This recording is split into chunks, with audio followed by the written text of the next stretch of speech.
Shalom, shalom, YouTube. Doug, Growing in Faith Farm, stopping by, dropping off a video today. Miss Stacy wants to talk about sprouting and the benefits of it and some things to sprout and how to do it. What you got for us, Stacy? Well, I was just getting ready to make some alfalfa sprouts, and I thought, well, I'll go ahead and show you guys how to do it. I'm sure some of you guys have done it before, and I know a lot of people who have been doing it maybe aren't doing it anymore, but it's something everyone should do because it is like the most power-packed thing. It's like the best vitamin pill you could ever imagine. When you sprout... We don't need no stinking pills. That's right. So it's just phenomenal. One thing with sprouting is because it's young and it's just starting to sprout, it depends on the type of sprout it is, but they can be 30 times more nutritious depending on what sprouts they are. Like broccoli sprouts are pretty nutritious. They're up there pretty far. There's sunflower and pea shoots. Those are really high up there too. They're probably the highest in protein. But they're just great. Like the ones I'm going to do today are alfalfa sprouts, and they only take like 3-4 days. Mung beans too don't take that long. I have both of those here. I wanted to show them both to you. But usually you can find alfalfa sprout or alfalfa seeds, mung beans.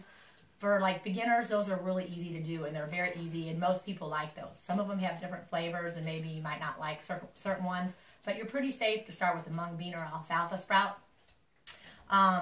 I got our alfalfa sprouts. This is Handy Pantry at the Buck Food Store where we live, but if you order them online, you could do that.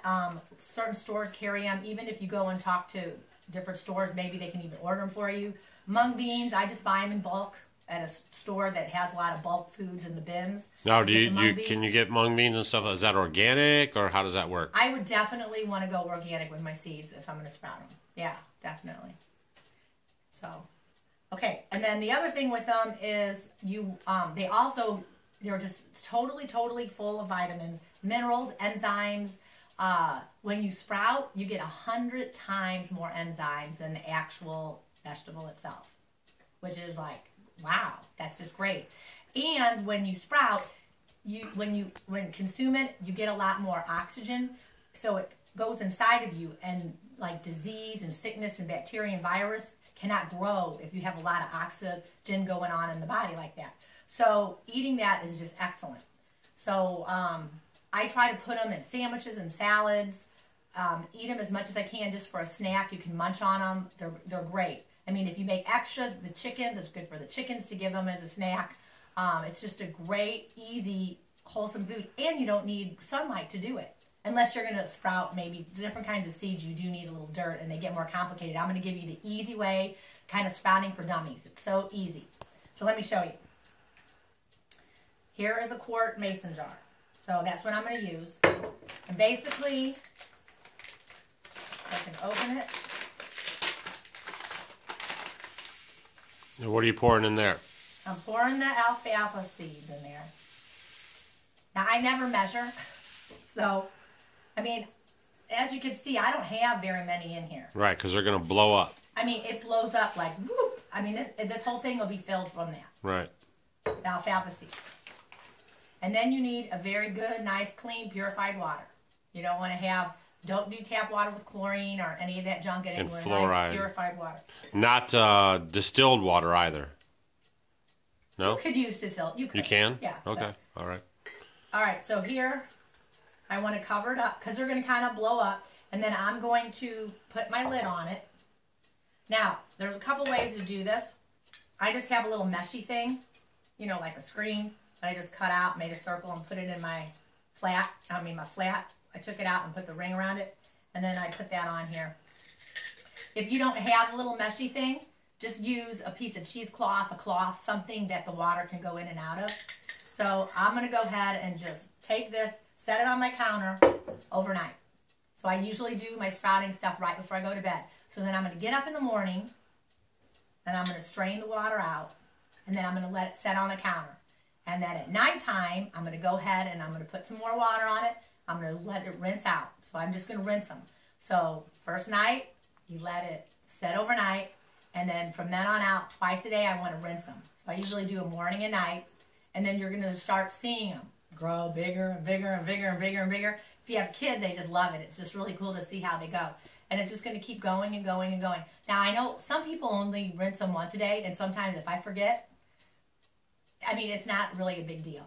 You can kind of see it, or if it's moist in the house, you can see that, well, they're still pretty wet. You know, you don't necessarily have to rinse them, but, you know, at least once a day, twice a day. In 3 or 4 days, you're going to definitely have sprouts, and they're going to fill up. And then all I do is I take them out, I pull them out of there, and then I put them in a Tupperware container, and they'll last a couple weeks in the refrigerator. And then we eat them all the time. So that's great. And so when you say rinse them off, you just kind of pour the water in there, and then shake them around, and then turn it. Dump it up.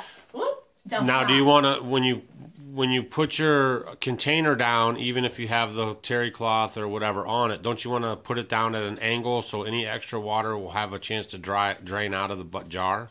Right. So what I do is, after, that was a good question. I forgot to do that because I'm not at the sink because we don't have good light today. So basically, after I drain this out, I'm going to put it in my container here. Yeah, you just put it in a bowl with a measuring cup in it. Okay, so let's say I already drained it out because I'm not at my sink. I'm going to just go ahead and pour it in here. So I just rigged up something. I don't have any fancy smancy holder or anything, but you can get them or make them. I just use an old measuring cup. I stick it in my bowl, and then I put my mason jar on it so that it's an angle. Right. So throughout the day, it's just going to drain out. Because Right. if you have water left in there, it'll kind of get moldy, and Right. you definitely don't want to eat that.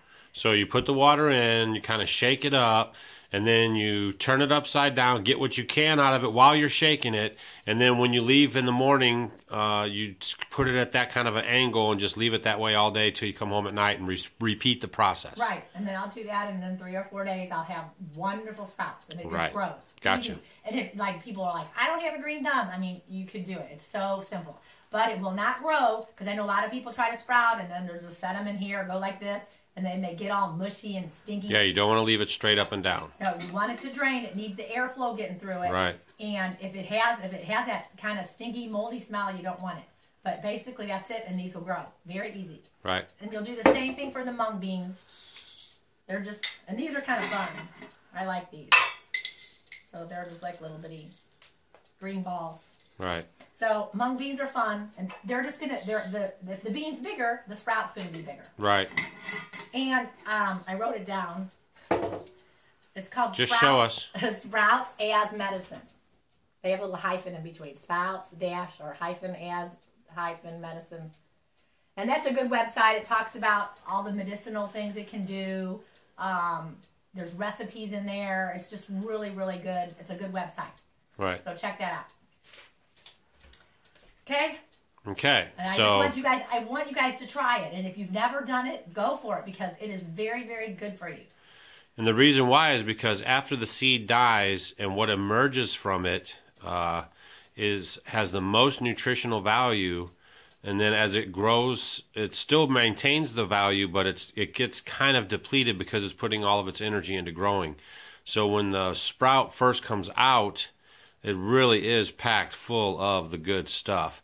And if you want to make the biblical reference here, it's kind of like us when we have to die to ourself, and then when we emerge out of that and start walking in His ways, then we are, power packed and energized.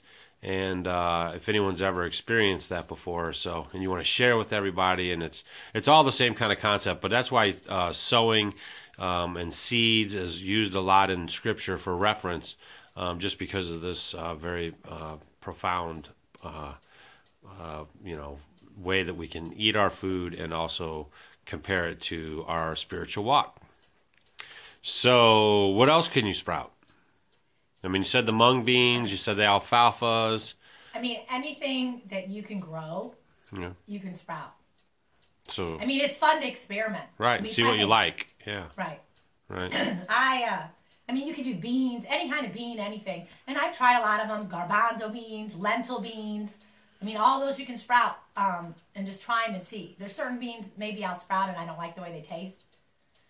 You can even sprout rice. I mean, you can sprout anything. Right. You get wheatgrass from wheat berries. You can do that. That's a little bit more, you'll need some dirt. You can do them in pots or anything like that. Sunflower seeds, it would be good to have a little dirt. I'm not going to get in all that today, but you can do that, which is great. But this is just easy. I don't have to worry about a tray or anything, and it doesn't take up much space on my counter. and I can sprout it. I just have a little bit of alfalfa sprouts left, so it's time for me to do another one. And then I constantly have it. And I know that I'm going to get it, and I know we're getting those vitamins. And that's awesome stuff. And if you can't, like for some reason, if you couldn't plant a garden or something, if you could get a hold of the seeds preppers, then just by sprouting those with just minimal amounts of water and a little bit of time, you can really add to your vitamin and mineral intake in a down-grid situation without having a full-blown survival garden going. So just another idea. And plus, seeds pack light. You can put a lot of seeds in kind of a small container, and then if you're on the go, that's something you can add maybe to your bug out bag or something like that. Oh, yeah, look at this. It's packed full. Right. This pack lasted a long time. And what's the weight on it? Just 16 ounces. 16 ounces. Yeah. So for all you pack conscious folks, I mean, you take something like that with you, and you're going to be able to have food on the go, to get you kind of through without, worrying about too much bulk. So we always like to give some little prepper ideas, some little kind of easy stuff. Today was kind of sprouting for beginners, or whatever you want to call it. So we hope you got something from that. This is Doug and Stacy, Growing in Faith Farm, dropping off one of our quick videos on a little health and nutrition. Bye. Start sprouting. Start sprouting. It's great. Eat your sprouts, do your coconut rinse, and then brush your teeth, and then you drink your apple cider vinegar. Man, nobody's going to even recognize you're going to be so healthy. All right, shalom, shalom.